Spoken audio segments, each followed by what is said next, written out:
Here we have the opacity information. It's strictly opacity. We have opacity positive between 12 and 14 hours.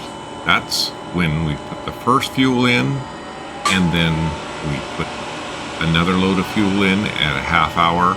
It didn't have a lot of opacity because it was growing. It was a good fire. Now when we put another 5 pounds on, right at 13 and a half, or just before that, right around 13.1, it was 1 hour into the burn, we got a pretty brief opacity signal, and then it drops off to just about nothing for the next 10 hours. So you can see that. That's pretty clear in the data. Now I'll show a couple other things here. Let me get one.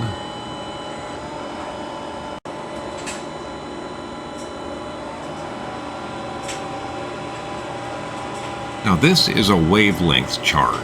It's a little more difficult to read, but let's say we start at 402. We have a few excursions above 450 and a 425 between 12 and 13 and a half. So about an hour we had excursions above. Then we have this 14 to 15 time, where we have a shift, a color shift, or a wavelength shift. And that's evident right there at 14 to 15 hours. Yeah, I'm summarizing some of the test results from the September 2nd run. We've got our color shift and opacity on the top here. We've got the individual diode response in the bottom chart.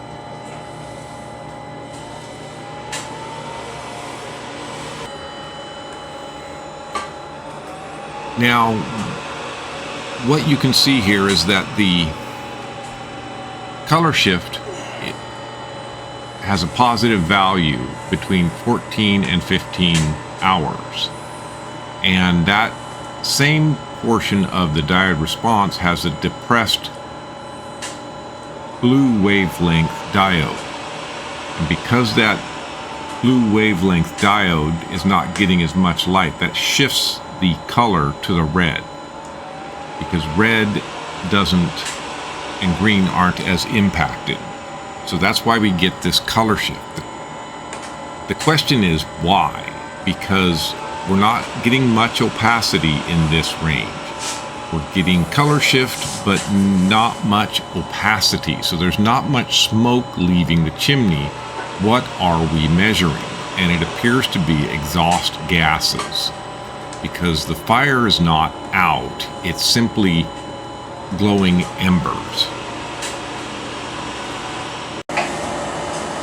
To convert from the supplied color in K to wavelength, we divide the K value into 3 million. So it's 3 million divided by the K value. We end up with peak frequency in nanometers. I'll use an example of 6,000 K. We divide 3 million divided by 6,000, we get 500 nanometers.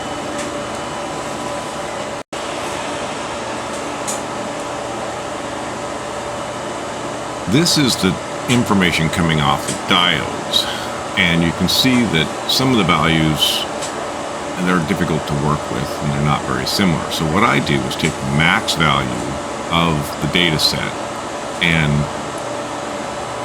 present the percent of the max value. That puts them almost right on top of each other, and you get a chart that you can read where all the data is on the chart, and you can compare the values to each other.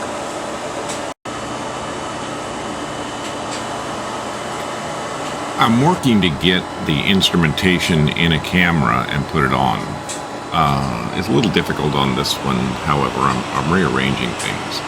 The control box went dark for some reason. I was able to repair it, don't know what I did. So I'm measuring smoke in PM in the room in the lowest gauge, which is about 16. That's a completely acceptable reading. and I'm reading the Octoring in the top gauge, which is showing about 5 at this particular time, 4 and 5. So we're in good. The control box that is controlling the fans is illuminated on the inside, but the display's not working. Yeah, whenever you start a test, you always have issues like this. With these two charts, we have opacity and color shift right over my head here. The other chart is a close-up showing blue being scattered and received in less concentration on the sensor. This is the basis for the red shift at this stage of the fire test. With opacity being nearly 0, we still have an offset of 10 units, 10 nanometers of color shift, and that is due to the blue scatter.